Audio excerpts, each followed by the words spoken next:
Hello hello hello. नमस्कार, स्वागत है आप सभी का सुजस सारांश की इस क्लास में। इस क्लास में हम पढ़ते हैं राजस्थान का करंट अफेयर्स और आधार होता है हमारा राजस्थान सरकार की सुजस पत्रिका, जो कि राजस्थान सरकार के सूचना एवं जनसंपर्क विभाग द्वारा प्रकाशित की जाती है। शुरुआत करते हैं हेडलाइंस के साथ। सबसे पहली न्यूज है कि पाली तहसील को अभावग्रस्त घोषित किया गया है। पाली जिले में ही जो पाली तहसील है उसको अभावग्रस्त घोषित किया गया है। क्यों? क्योंकि यहाँ पाली तहसील के अंदर 92 में से 91 यानी कि 92 में से 91 जो गांव हैं उनमें 50% से अधिक फसल जो है खराब हुई है, उसको इसलिए अभावग्रस्त घोषित किया गया है ताकि इनको फसल का मुआवजा मिल सके। अगली न्यूज है, मुख्यमंत्री ने ग्रामीण पेयजल योजनाओं के लिए 1577 करोड़ रुपए मंजूर किए और 17 जिलों में 166 योजनाओं के जरिए हर घर जल पहुंचाया जाएगा। ये हर घर जल जो परियोजना है केंद्र सरकार की योजना है, जिसको हमने कई बार पढ़ा है मिशन जल जीवन के तहत। इसमें उद्देश्य है हर घर तक जल पहुंचाया जाना। इधर अगली न्यूज है, प्रदेश के 3300 युवाओं को अनुदान पर लोडिंग वाहन मिल सकेंगे। तो कल से ये एक नई योजना की शुरुआत हुई है। कल से यानी कि ये न्यूज़पेपर कब का है? 1 दिसंबर। तो 1 दिसंबर से ही शुरुआत हुई है मुख्यमंत्री लघु वाणिज्यिक वाहन स्वरोजगार योजना। तो इस योजना को डिटेल में देखेंगे आज। अगले पेज पर वरिष्ठ नागरिक तीर्थ यात्रा योजना 2022-23, जिसमें पशुपतिनाथ दर्शन के लिए अब हवाई यात्रा शुरू होने वाली है। कब से? जनवरी से। तो जैसा कि इसमें हमने डिस्कस किया था, इसमें 2 तरीके के साधन हैं, एक तो रेल मार्ग द्वारा और दूसरा हवाई मार्ग द्वारा। और कुल मिला के 20,000 वरिष्ठ नागरिकों को प्रतिवर्ष इस योजना के तहत यात्रा कराई जाती है, जिसमें रेल मार्ग द्वारा 18,000 और वायुयान द्वारा 2000 और वायुयान द्वारा केवल एक ही तीर्थ स्थान है। वो कौन सा है? पशुपतिनाथ मंदिर, जो काठमांडू नेपाल में है। तो इसके लिए अब जो यात्रा है वो जनवरी से प्रारंभ होगी। रेल मार्ग द्वारा लगभग 5-6 जो ट्रेन है वो अभी तक रवाना हो चुकी हैं। उन सबको हम डिटेल में पहले पढ़ चुके हैं। यहाँ एक सुझाव आमंत्रित किए राज्य सरकार ने, किसके लिए? अभी जो आगामी बजट है यानी कि 2023 वाला 23-24 में जो आएगा, तो विद्यार्थियों और युवाओं को समर्पित होगा, ऐसा मुख्यमंत्री का कहना है। इसके लिए सुझाव आमंत्रित किए जा रहे हैं। यहाँ बूंदी कलेक्टर ने सथुर पंचायत में ग्रामीणों के अभाव और अभियोग सुने। ये कौन सी व्यवस्था के तहत? त्रिस्तरीय जन सुनवाई। तो जैसा कि कल आपको पता है गुरुवार को था, और ये त्रिस्तरीय जन सुनवाई व्यवस्था जो है वो गुरुवार को की जाती है। 3 स्तर कौन कौन से हैं उसको आज हम देखेंगे। इधर यहाँ आगे है, इन्वेस्ट आइसन सम्मेलन में प्राप्त 46% प्रस्ताव जो हैं क्रियान्वयन के दौर में। तो इन्वेस्ट आइसन समिट हुआ था 7 और 8 अक्टूबर को जयपुर में, सीतापुरा में। तो उसमें जो जो प्रस्ताव हुए, MOU हुए, अब उनके क्रियान्वयन का दौर है। यहाँ एक न्यूज है, RS मुख्य परीक्षा 2021, जिसमें जो मेन एग्जाम की मार्कशीट आई है उसके रीटोटलिंग के फॉर्म भरे जा सकते हैं। कब तक? 11 दिसंबर। तो एक सामान्य जानकारी। इधर है विश्व एड्स दिवस। तो ये 1 दिसंबर को प्रतिवर्ष मनाया जाता है, जिसका उद्देश्य है एड्स संक्रमितों को समानता का अधिकार देना। तो इसके बारे में थोड़ी सी जानकारी समझेंगे आज। इधर है भीलवाड़ा, जहां 12 करोड़ रुपए लागत से हलेड़, दांथल और गेंदलिया मुख्य सड़क का शिलान्यास। तो एक सामान्य प्रशासनिक खबर। अगले पेज पर बढ़ते हैं, तो यहाँ फ्लैगशिप योजनाओं के क्रियान्वयन की समीक्षा बैठक में मुख्य सचिव के निर्देश, जिसमें अधिक से अधिक परिवारों को जोड़ा जाए। तो एक सामान्य एक प्रशासनिक खबर है। एक मुख्य सचिव की अध्यक्षता में मीटिंग हुई है, जिसमें ये कहा गया कि जो भी सरकार की फ्लैगशिप योजना है वो जल्दी से जल्दी लागू की जाए, अधिक से अधिक लोगों को जोड़ा जाए। और इधर है मुख्यमंत्री कन्यादान योजना, जिसमें 2-3 बातें यहाँ दी गई हैं। कई लोग कंफ्यूज हो रहे हैं, इसमें 31,000 है या 21,000 है या 51,000 है या 61,000 है, अधिकतम क्या है, न्यूनतम क्या है। तो एक बार इस योजना को आज वापस पढ़ेंगे। अब देखते हैं हमारा इंडेक्स, कौन कौन सी चीज़ें हैं इसमें। 4 मेन न्यूज हमारे काम की निकल के आती हैं। सबसे पहली तो सबसे इंपॉर्टेंट आज के लिए यही है, क्योंकि ये कल ही लागू हुई है, मुख्यमंत्री लघु वाणिज्यिक वाहन स्वरोजगार योजना। दूसरी है विश्व एड्स दिवस, इसके बारे में सामान्य जानकारी। फिर है त्रिस्तरीय जन सुनवाई त्रिस्तरीय जन सुनवाई व्यवस्था, कौन कौन से 3 स्तर हैं, कब ये सुनवाई की जाती है। और फिर है मुख्यमंत्री कन्यादान योजना। शुरुआत करते हैं सबसे पहले मुख्यमंत्री लघु वाणिज्यिक वाहन स्वरोजगार योजना। तो किस दिन प्रारंभ हुई? 1 दिसंबर 2022 को। कौन से विभाग द्वारा योजना संचालित की जाएगी? तो उद्योग एवं वाणिज्यिक विभाग जो राजस्थान सरकार का है, इसके द्वारा योजना संचालित की जाएगी। और इसी विभाग की जो मंत्री हैं, अभी ये भी क्वेश्चन पूछा गया था, शायद वनपाल वाले एग्जाम में पूछा गया था, शकुंतला रावत। कौन से विभाग की? उद्योग एवं वाणिज्य विभाग। तो इन्हीं के द्वारा इस योजना का शुभारंभ किया गया। कब? 1 दिसंबर 2022 वर्चुअली यानी लैपटॉप के माध्यम से बटन दबा के योजना प्रारंभ की गई। कब? 1 दिसंबर 2022 को। उद्योग एवं वाणिज्य विभाग राजस्थान सरकार के और मंत्री हैं जिसकी शकुंतला रावत। उद्देश्य क्या है योजना का?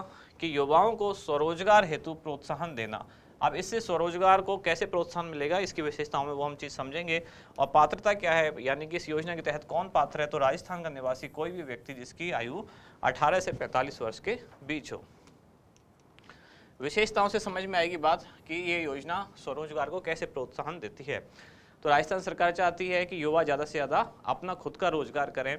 इसके लिए अगर उनको जो कमर्शियल वाहन हैं, लोडिंग वाहन है, जिनमें मालवाहक जो वाहन है, यानी कि जैसे छोटे टेम्पो वगैरह जिनमें सामान ढोया जा सकता है, तो ऐसे वाहनों की ज़रूरत होती है। इसके लिए सरकार ने ये योजना शुरू की, जिसमें कि अगर कोई 15 लाख रुपए तक का ऐसा लोडिंग वाहन खरीदता है तो उसकी कुल कीमत का, यानी कि जो ऑन रोड प्राइस है उसका या तो 10% या फिर 60,000 रुपये अधिकतम इनमें से जो होगा वो सरकार द्वारा अनुदान राशि के रूप में दिया जाएगा। इसी को नाम दिया गया है मुख्यमंत्री लघु वाणिज्यिक वाहन स्वरोजगार योजना। अब देखते हैं इसकी विशेषताएं, समझते हैं कि 15 लाख रुपए कीमत तक के लघु वाणिज्यिक वाहन, इसमें वाहन लघु होना चाहिए और कमर्शियल वाहन होना चाहिए, यानी कि बड़े ट्रक वगैरह इसमें नहीं शामिल है। तो जो छोटे लोडिंग टेम्पो वगैरह है वो इसमें शामिल हैं। उनकी ऑन रोड कीमत कितनी? 15 लाख जो है, तो 15 लाख का अधिकतम 10% या फिर 60,000 रुपये, दोनों में से जो भी कम होगा। कहने का मतलब ये है कि सरकार द्वारा अधिकतम एक तरह से 60,000 रुपये ही दिए जाएंगे। मान लेते हैं कोई वाहन अगर 15 लाख का है तो उसका 10% कितना हुआ? तो 1,50,000।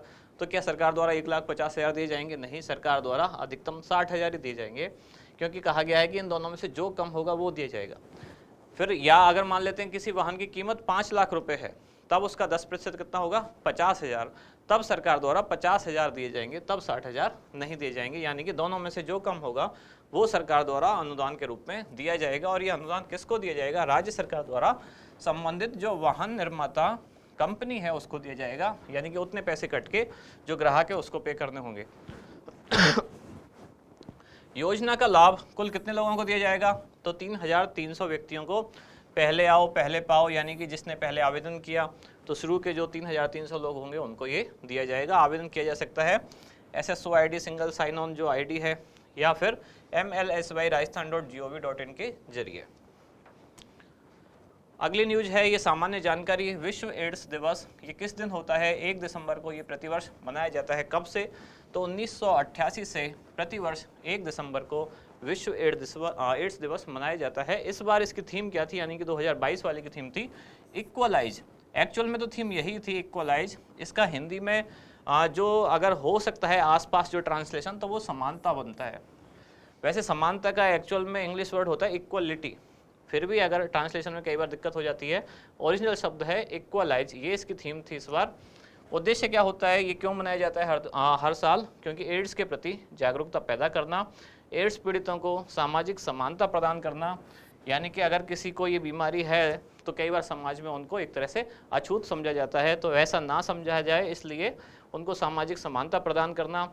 और एड्स के कारण जिन लोगों ने जान गंवाई है उनको एक खास दिन, मतलब साल में एक बार श्रद्धांजलि अर्पित करना। इसके लिए ये हर दिन मतलब हर साल में एक बार 1 दिसंबर को मनाया जाता है। कब से शुरू हुआ था? 1988 से। अगली न्यूज है त्रिस्तरीय जन सुनवाई व्यवस्था, यानी कि सुनवाई के 3 स्तर। अब वो सुनवाई के 3 स्तर कौन कौन से हैं यहाँ लिखे हुए हैं। पहला ग्राम पंचायत स्तर, दूसरा उपखंड स्तर और तीसरा जिला स्तर।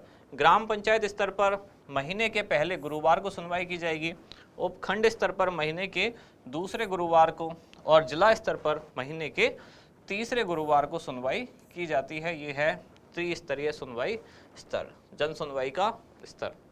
त्रिस्तरीय जन सुनवाई व्यवस्था अभी कब से लागू है? मई 2022 से जो लागू व्यवस्था है वो उसको यहाँ दिया गया है। ये सुजस मैगजीन का ही एक दिन जो न्यूज आई थी उसका ही ये इमेज है, वहाँ से लिया गया है। फिर है मुख्यमंत्री कन्यादान योजना।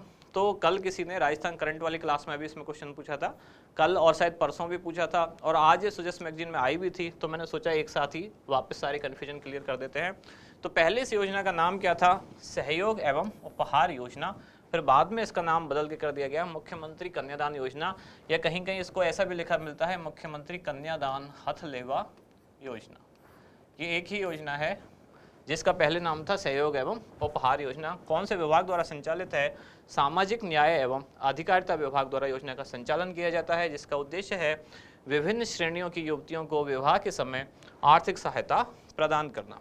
अब वो श्रेणियां कौन कौन सी हैं, यानी कि इसमें लाभार्थी कौन कौन है? तो बीपीएल, अंत्योदय या आस्था कार्डधारी परिवार की युवतियां, या फिर आर्थिक दृष्टि से कमजोर विधवा महिलाएं, या फिर ये याद रखना जरूरी है, आर्थिक दृष्टि से कमजोर कैटेगरी में विधवा महिलाओं को शामिल किया गया है, विशेष योगजनों की पुत्रियां, पालनहार योजना में लाभार्थी कन्याएं, या फिर महिला खिलाड़ी।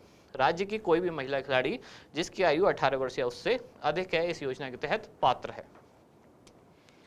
अब देखते हैं इसमें सहायता कितनी दी जाती है। तो न्यूनतम है 21,000 रुपये और अधिकतम है 51,000 रुपये। इसी को लेके कल क्वेश्चन पूछा था किसी ने कि ये 51 है या 61 है, कितना होगा? तो वापस देखते हैं आज सारी चीज़ें कि अगर जो युवती है वो SC, ST या अल्पसंख्यक वर्ग के बीपीएल परिवारों की युवती है, यानी कि बीपीएल परिवारों की सदस्य है, कौन सी? SC, ST और अल्पसंख्यक वर्ग के बीपीएल परिवार की सदस्य है, उसकी आयु 18 वर्ष या उससे अधिक है, तो ऐसी लड़की को विवाह के अवसर पर 31,000 रुपये दिए जाएंगे। यानी कि इसमें कोई कंडीशन नहीं है, अगर वो इन 3 कैटेगरी में से आती है, SC, ST अल्पसंख्यक और बीपीएल है, 18 वर्ष या उससे अधिक की उसकी उम्र है और उसकी शादी की जा रही है, तो 31,000 रुपये सरकार उसको देगी ही देगी।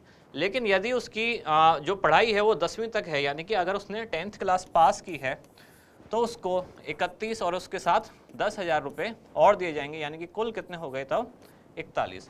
और यदि लड़की ग्रेजुएट है, स्नातक है, तब उसको 20,000 रुपये अतिरिक्त। अब ये जो 20 अतिरिक्त हैं वो 41 के ऊपर नहीं है, वो 31 के ऊपर ही है, 31 प्लस 20, यानी कि तब कुल कितने दिए जाएंगे? 51,000 रुपये। तो इस तरह से कुल कितने हो गए? अधिकतम 51,000 रुपये। फिर न्यूनतम 21 कैसे है उसको और समझते हैं। तो अगर इन 3 कैटेगरी के अलावा, यानी कि SC, ST और अल्पसंख्यक कैटेगरी के अलावा बाकी कौन कौन सी कैटेगरी बची? जैसे आर्थिक दृष्टि से कमजोर विधवा महिला बची, विशेष योगजन की पुत्रियां बची, पालनहार योजना में लाभार्थी कन्याएं बची, या महिला खिलाड़ी बची। तो अगर इन बाकी कैटेगरी में से है कोई युवती, तब उसको कितने दिए जाएंगे? 21,000 रुपये। और यदि वो 10वीं पास है तो इसमें 10 और जोड़ दिए जाएंगे, यानी कि 31,000 रुपये। और यदि वो स्नातक है तब इसमें 21 में 20 जोड़ दिए जाएंगे, यानी कि तब कितने होंगे? 41,000 रुपये। तो इस तरह से न्यूनतम होते हैं 21,000 रुपये और अधिकतम कितने अभी हमने देखे? 51,000 रुपये। ठीक है, क्लियर बात? और लास्ट में ये क्वेश्चन कि मुख्यमंत्री लघु वाणिज्यिक वाहन स्वरोजगार योजना का संचालन निम्नलिखित में से किस विभाग द्वारा किया जाएगा? सामाजिक न्याय एवं अधिकारिता विभाग, उद्योग एवं वाणिज्य विभाग, ग्रामीण विकास एवं पंचायती राज विभाग, या फिर परिवहन एवं सड़क सुरक्षा विभाग। तो इन चारों में से क्या होगा उत्तर, वो आप बताएं कमेंट्स में। आप मिलते हैं कल अगली न्यूज़ के साथ अगली क्लास में। धन्यवाद।